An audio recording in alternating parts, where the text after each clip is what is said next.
Hello everyone, this is Komal, your assist educator. Welcome back to your favorite channel, Unacademy Avengers class 6 to 10th. So मैं फिर से आ गई हूँ आपके लिए एक और चैप्टर लेके, और जो कि बहुत ही बेहतरीन चैप्टर है. 15 मिनट के अंदर अंदर उसको खत्म करने की पूरी कोशिश की जाएगी. और चैप्टर का नाम है the age of reorganisation. Ma'am the age of reorganisation कुछ साइंस वाला मिक्स लग रहा है. ऑब्वियसली मैं सोशल की टीचर हूँ तो सोशल का ही चैप्टर है.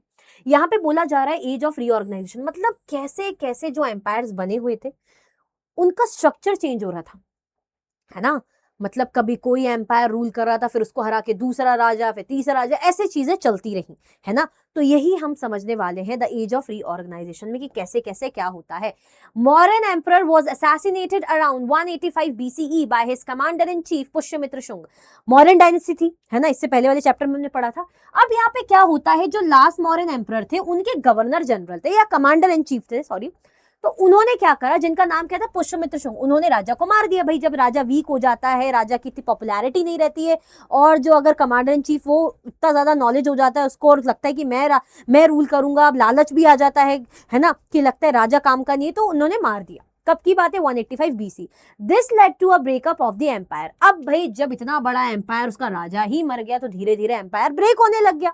Hardly half a century after Ashoka, मतलब अशोका की जब डेथ हुई थी, अशोका जी की जब डेथ हुई थी, उसके लगभग आधे ही सेंचुरी, यानी लगभग 50 साल के अंदर अंदर ही एम्पायर खत्म हो गया. आप समझ रहे हो कितना वीक हो गया था. Many new kingdoms emerged across the sub continent. अब सब कॉन्टिनेंट के पास नए नए, मतलब हमारे सब कॉन्टिनेंट की बात करें तो नए नए किंगडम्स यहाँ पे इमर्ज हुए. अब छोटे छोटे किंगडम्स बनने लगे. This period is also known as the age of reorganisation. Even इस पीरियड को काफी जो स्कॉलर्स विद्वान है वो क्या बोलते हैं, एज ऑफ रीऑर्गेनाइजेशन. मतलब यहाँ पे अब नई चीजें फिर से ऑर्गेनाइज हो रही थी, फिर से बन रही थी. क्यों? क्योंकि जो एग्जिस्टिंग रीजन्स थे अब वो रीऑर्गेनाइज हो रहे थे नए नए किंगडम्स में, that were constantly competing to become powerful. और जिनके बीच में आपस में कॉम्पिटिशन चल रहा था कि भाई मैं पावरफुल हूं, भाई मैं पावरफुल हूं, ये सारी चीजें चलती जा रही थी. क्लियर हो गया. The map of India changed significantly in that age as did people's lives, है ना. अब इंडिया का मैप अगर देखा जाता उस टाइम पे ना, तो कुछ ना कुछ बदलाव, कभी कोई टेरिटरी, कभी कोई राजा किसी युद्ध, फिर उसका जब, मतलब समझ रहे हो कि मानो इतना एरिया मेरा है ना, किसी ने हथिया लिया तो मेरा एरिया इतना बचा, फिर इसको भी हथिया लिया, मेरा एरिया सिर्फ इतना बचा, अब मैंने किसी का एरिया हथिया लिया. मतलब मैप आप देखोगे ना, ये एरिया वो एरिया, ऐसे करते करते चेंजेस आ रहे थे. The new kingdoms now competed for territorial control. अब जो नए किंगडम्स थे वो चाह रहे थे मेरी टेरिटरी हो, मैं पावरफुल बनूं, एक उसकी टेरिटरी छीनूं, तो इसके लिए युद्ध हो रहा था. Peaceful methods like matrimonial alliances between neighbouring kingdoms और the use of force in warfare were means of gaining control. अब या तो पीसफुल मेथड्स अपना रहे कि भैया शादी कर लो, है ना, कि मैंने उस राजा की बेटी से अपने बेटे की शादी करवा दी, तो अब हम लोग रिश्तेदार हो गए, तो अब दोनों का ही एम्पायर हो गया, भाई क्या टेंशन, है ना. दोनों मर्ज हो गए, अब बिल्कुल शांति से चीजें रहेंगी, भाई भाई हो गए, मतलब दोस्त बन गए, अब तो रिलेशन बन गया.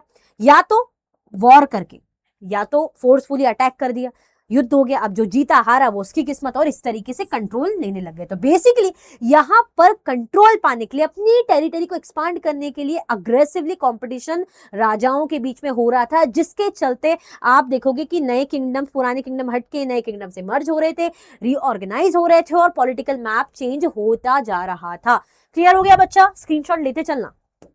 Now search of the Shunga. अब आती है Shunga dynasty. Pushyamitra Shunga founded the Shunga dynasty. वही थे जिन्होंने, जो कमांडर इन चीफ थे लास्ट जो है मौर्यन एम्परर के, उनको मार दिया था, ठीक है. और इनका कंट्रोल कहां था, लगभग यहाँ पे नॉर्थ के पार्ट में और सेंट्रल इंडिया में. He performed the Ashwamedh यज्ञ, a Vedic ritual to establish himself as the most powerful ruler. इन्होंने क्या कराया, अश्वमेध यज्ञ कराया, है ना. अश्वमेध यज्ञ क्या होता है, जिसमें घोड़े को दौड़ाया जाता है, राजा घोड़े को छोड़ देता है ना. सिपाही भी रहते, जीपीएस ट्रैकर वगैरह कुछ नहीं लगा, तो उस टाइम पे था नहीं ऐसा कुछ, है ना. तो सिपाही भी जाते हैं उस घोड़े के साथ. घोड़ा जिस राजा की टेरिटरी में जाएगा, अब या तो वो राजा उस घोड़े को रोक लेगा, अगर उस राजा ने उस घोड़े को रोक लिया, दैट मीन्स उसको इस राजा से युद्ध करना पड़ेगा, क्योंकि उसने घोड़ा रोका है ना.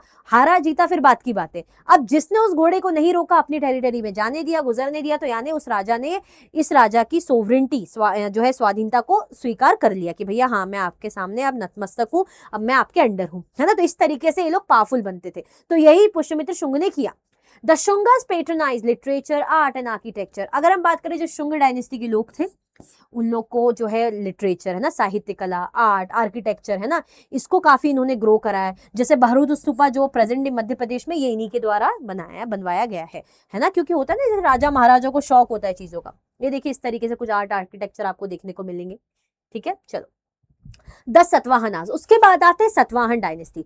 सतवाहन्स who rule large part of the Deccan from the 2nd century BC onward. अगर हम देखें इन्होंने साउथ में डेक्कन साइड इन्होंने रूल करा, 2nd सेंचुरी बीसी से शुरू हुआ था, है ना, शुंग एम्पायर के बिल्कुल साउथ में शुंग एम्पायर था, उसके नीचे sometimes referred to as Andhras, और कई बार इनको आंध्राज भी बोलते थे, साउथ साइड था।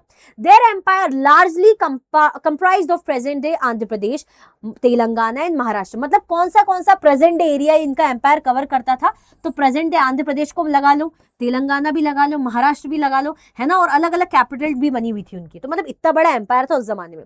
The most famous were Amaravati and Pratishthana. इनकी अलग अलग कैपिटल बनी, जिसमें जो फेमस थी वो अमरावती थी और प्रतिष्ठाना थी।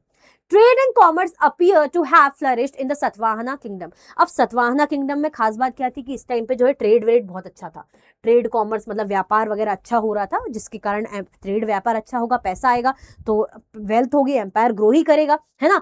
कॉइन्स जो थे सतवाहना रूलर ने इशू कराए थे, वो आपको इंडिया के बहुत से अलग अलग भागों में देखने को मिलते, जैसे गुजरात टू आंध्र प्रदेश। क्यों मिलते? क्योंकि ट्रेड होता था ना, ट्रेड होगा तो सिक्के इधर उधर तो आपको मिलेंगे उस जमाने के।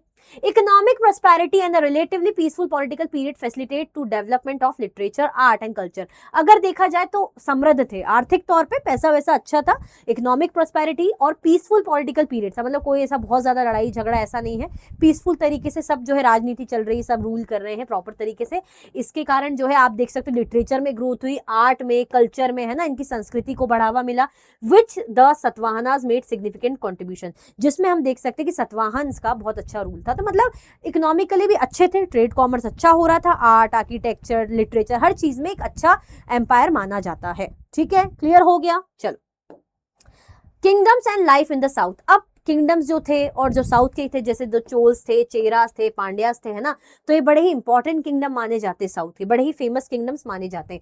तो आप देखोगे आपका चोल एम्पायर है, आप देखोगे आपका पांड्या एम्पायर है, या आपका चेरा है, और इनकी कैपिटल भी आपको देखने को मिलेगी, है ना। जैसे चेरा की आपकी वंजी करूर है, पांड्या की मदुरई आपको देखने को मिलेगी, चोल की जो है उरैयूर जो है आपको देखने को मिलेगी कैपिटल। क्लियर हो गया बच्चा। चलो invasion of the Indo Greeks. अब इंडो ग्रीक्स भी आए भाई, आने वाले तो आते जाते। After the decline of the Mauryas, the areas in the north western regions रफली present day Pakistan and Afghanistan were an easy target for the Indo Greeks. हमने देखा था ना इससे पहले वाले चैप्टर में, अगर हम बात करें इससे पहले वाले चैप्टर की बात करें तो हमने पढ़ा था मौर्यन एम्पायर के बारे में, है ना। थोड़ा सा मैं ऐसे रफली ड्रॉ कर रही हूँ, पहले तो पूरा सब कॉन्टिनेंट इस तरीके से था। तो यहाँ पे जैसे हमारा अफगानिस्तान पाकिस्तान वाला एरिया जो करंट है हम बोल रहे हैं, तो यहीं से हमारे जो है ग्रीक्स आए थे, है ना, अलेक्जेंडर यहीं से आए थे। और जब वो वापस गए तो इस वाले एरिया में क्या था, उन्होंने जो है अपने ग्रीक सत्राप्स बिठा दिए थे, गवर्नर्स बिठा दिए थे अलग अलग एरिया में। ठीक है, तो जब लगा कि भाई एम्पायर ही सब टूट फूट रहा है, कोई इधर उधर से, तो दूसरे वापस वो अटैक करने के लिए इंडिया में एंटर हो गए कि भाई ठीक है, जब यहाँ पे आपस में लड़ाइयां झगड़ा चल रही है तो क्यों ना हम इस चीज का फायदा उठाएं। तो यहाँ पे क्या देखने को मिलता है आपको, after the decline of the Maurya, जैसी मौर्य डिक्लाइन हुई, क्योंकि मौर्य कवर कर रहे थे पूरा एरिया, लेकिन अब मौर्य मतलब खत्म हो गए, तो वो एंटर होने लग गए वापस, है ना। तो नॉर्थ वेस्ट रीजन से वापस वो है इंडिया में एंटर होने लग गए, जो रफली पाकिस्तान अफगानिस्तान का एरिया है, जो हम कह सकते हैं इजी टारगेट था इंडो ग्रीक्स का। The cultural interaction led to a blend of Greek and Indian elements in governance. अब भाई कोई आएगा, अटैक करेगा, वहां रहने लगेगा, अपनी मन मर्जी चलाएगा, तो भाई वहां पे हमको उनका इम्पैक्ट तो देखने को मिलेगा, उनका कल्चरल इंटरेक्शन मतलब मिक्स ऑफ देखने को मिलेगा, है ना। चाहे हम गवर्नेंस की बात करें, आर्ट, लैंग्वेज, डेली लाइफ में मतलब मिक्स हो गया culture. Shaping the cultural landscape of the region, मतलब उस रीजन का मतलब कल्चरल लैंडस्केप मिक्स हो गया, इंडो ग्रीक्स का इंपैक्ट पड़ गया। Archaeologists have found many Indo-Greek coins. Even archaeologists को बहुत से Indo-Greek coins भी मिले.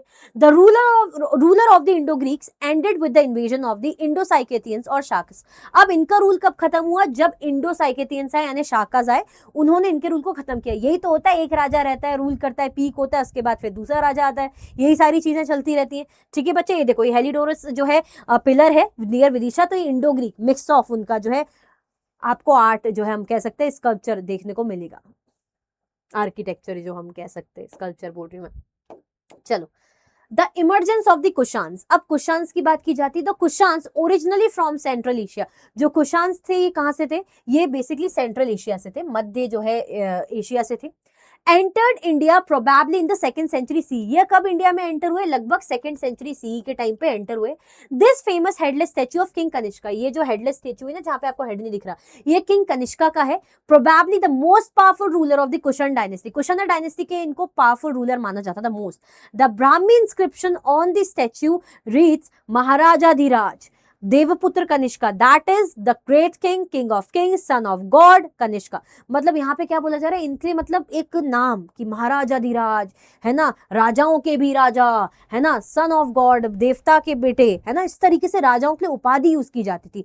तो वो फेमस किंग किसके लिए किया गया था, कनिष्का के लिए किया गया था। ठीक है, क्लियर हो गया। सो आई होप आपको इस चैप्टर का क्विक रिवीजन, देखो 15 मिनट से भी कम टाइम में हो गया, अच्छे समझ में आया होगा। जो भी इंपॉर्टेंट चीज थी मैं शॉर्टेस्ट से शॉर्टेस्ट फॉर्म में आपके लिए बना के लाई हूँ।